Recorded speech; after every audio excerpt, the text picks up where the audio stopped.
प्रिय भक्तजनों, पुरुषोत्तम मास की इस पावन मंगलमयी और दिव्य बेला में आप सभी का हृदय से स्वागत है। भक्तों, हमारे सनातन शास्त्रों में कहा गया है कि कलयुग में भगवान की भक्ति ही सबसे बड़ा सहारा है। यह संसार दुख, मोह, चिंता और पापों से भरा हुआ है। मनुष्य जन्म लेकर दिन रात धन, वैभव और सुखों के पीछे भागता रहता है, लेकिन फिर भी उसके मन को शांति नहीं मिलती, क्योंकि वास्तविक शांति केवल भगवान श्री हरि की शरण में ही प्राप्त होती है। भक्तों, वर्ष के सभी महीनों में पुरुषोत्तम मास को सबसे पवित्र और श्रेष्ठ बताया गया है।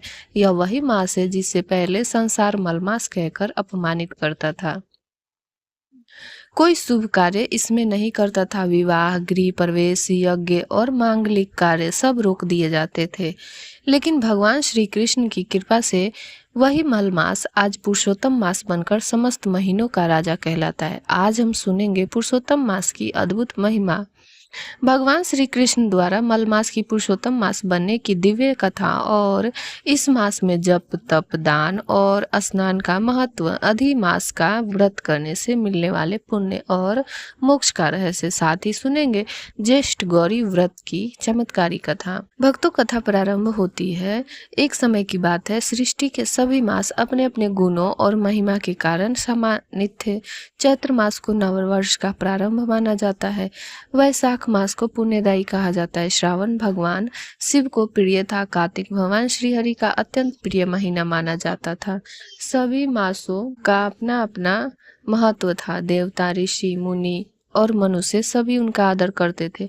लेकिन एक मास ऐसा भी था जिसे कोई सम्मान नहीं देता था। वह था अधिक मास। लोग उसे मलमास कहकर पुकारते थे। उसके आने पर शुभ कार्य रोक दिए जाते थे।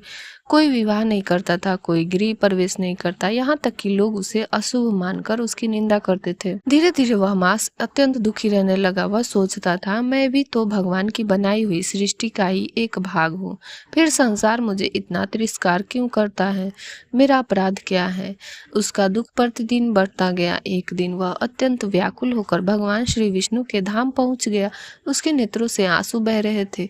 वह भगवान विष्णु के चरणों में गिर पड़ा और करुण स्वर में बोला, हे प्रभु, संसार में सभी महीनों का सम्मान होता है, लेकिन मेरा नहीं। सब मुझे अशुभ कहते हैं। मेरे आने पर लोग शुभ कार्य बंद कर देते हैं। कोई मुझे स्वीकार नहीं करता। अब आप ही मेरा उद्धार कीजिए। भगवान श्री विष्णु ने उसकी करुण पुकार सुनकर, वे दयालु तो थे ही, उन्होंने प्रेम पूर्वक कहा, हे अधिक मास, दुखी मत हो। तुम्हारा अपमान अब समाप्त होगा। तुम्हारा पूर्ण उद्धार केवल श्री कृष्ण ही कर सकते हैं। चलो, हम दोनों गोलोक चलते हैं। इसके बाद भगवान विष्णु उस दुखी अधिक मास को साथ लेकर गोलोक धाम पहुंचे। भक्तों, गोलोक का वर्णन शब्दों में करना असंभव है। वहां हर ओर दिव्य प्रकाश फैला हुआ था। मंद मंद सुगंधित पवन बह रही थी। वृंदावन की कुंज गलियों में मधुर बांसुरी की ध्वनि गूंज रही थी। गोपियां भगवान श्री कृष्ण के नाम का कीर्तन कर रही थी। देवता हाथ जोड़कर भगवान के दर्शन कर रहे थे। उसी समय भगवान श्री कृष्ण दिव्य सिंहासन पर विराजमान थे। उनके मुख पर अलौकिक तेज था। उन्होंने पीताम्बर धारण किया हुआ था। उनके श्री चरणों में लक्ष्मी जी की सेवा कर रही थी। भगवान विष्णु ने अधिक मास को लेकर श्री कृष्ण के चरणों में प्रणाम किया और बोले, हे नाथ, यह अधिक मास अत्यंत दुखी है। संसार इसे मलमास कहकर अपमानित करता है। कोई इसका आदर नहीं करता। अब आप ही इस दुखी मास का उद्धार कीजिए। भगवान श्री कृष्ण करुणा से भर उठे। उन्होंने उस दुखी अधिक मास को अपने समीप बुलाया और प्रेम से कहा, हे मास, आज से तुम्हारा सारा दुख समाप्त हुआ। अब तुम मलमास नहीं कहे जाओगे। मैं तुम्हें अपना नाम देता हूँ। आज से तुम पुरुषोत्तम मास कहलाओगे। इतना सुनते ही पूरा गोलोक जय जयकार से गूंज उठा। देवताओं ने पुष्प वर्षा करनी शुरू कर दी। गंधर्व मधुर गीत गाने लगे। भगवान श्री कृष्ण ने आगे कहा, जैसे मैं समस्त लोकों में सर्वोत्तम हूँ, वैसे ही तुम भी इस सभी महीनों में श्रेष्ठ कहलाओगे।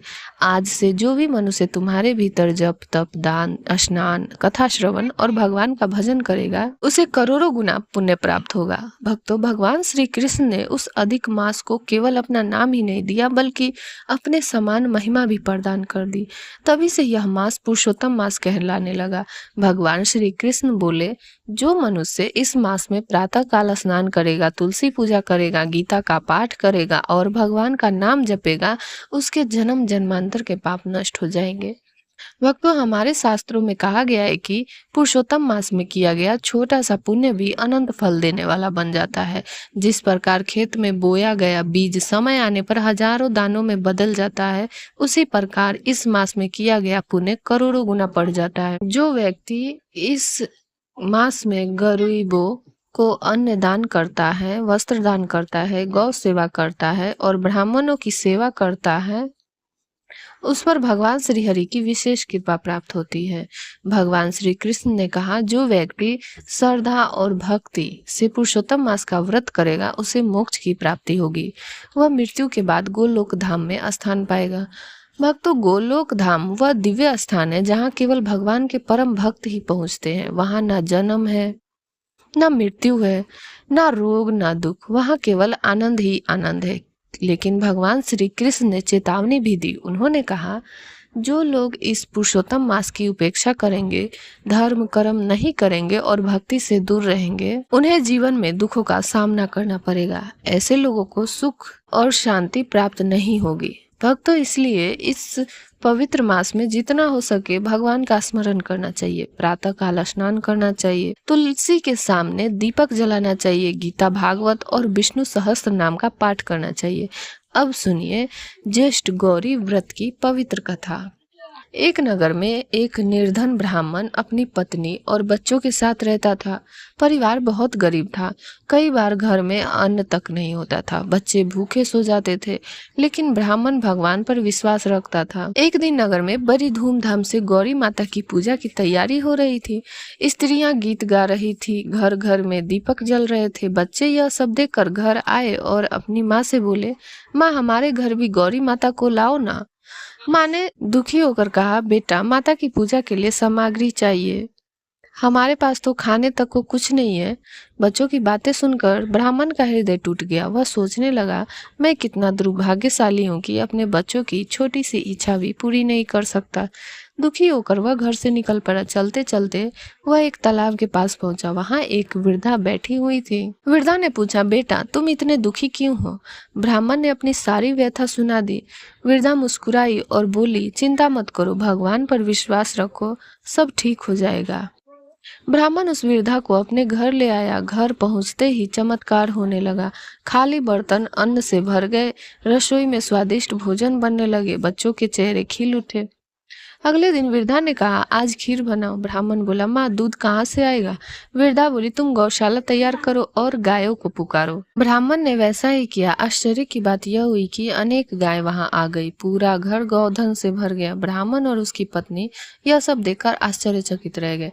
तब वृद्धा ने अपना दिव्य रूप प्रकट किया। वह स्वयं माता गौरी थी। माता गौरी बोली, जो श्रद्धा और भक्ति से मेरा व्रत करेगा उसके घर कभी अन्न और धन की कमी नहीं होगी। इसके बाद माता ने ज्येष्ठ गौरी व्रत की विधि बताई। उन्होंने कहा, भक्ति भाव से स्नान करके गौरी माता की स्थापना करो, दीपक जलाओ, खीर पूरी और मिठाइयों का भोग लगाओ, सुहागन स्त्रियों का सम्मान करो और श्रद्धा से कथा सुनाओ। माता ने आशीर्वाद देते हुए कहा, जो स्त्री या पुरुष श्रद्धा से यह व्रत करेगा उसके घर सुख, समृद्धि, धन, संतान और शांति बनी रहेगी। इतना कहकर माता अंतर ध्यान हो गई। ब्राह्मण परिवार आनंद से भर गया और माता की भक्ति में जीवन बिताने लगा। भक्तों, यह कथा हमें सिखाती है कि भगवान और माता रानी अपने भक्तों को कभी निराश नहीं करते। जो सच्चे मन से भक्ति करता है, भगवान उसके जीवन को दुख दूर कर देते हैं। इसलिए इस पुरुषोत्तम मास में जितना हो सके भगवान का नाम जपिए, दान कीजिए, तुलसी पूजा कीजिए, गरीबों को सहायता कीजिए और भगवान श्री हरि की कथा सुनिए। जो व्यक्ति श्रद्धा से इस मास का पालन करता है, उसके जीवन से पाप, दुख, दरिद्रता दूर हो जाते हैं। उसके घर में सुख, शांति और समृद्धि का वास पास होता है और अंत समय में उसे भगवान के परम धाम गोलोक की प्राप्ति होती है। सभी प्रेम से बोलिए श्री पुरुषोत्तम भगवान की जय, माता गौरी की जय। राधे राधे।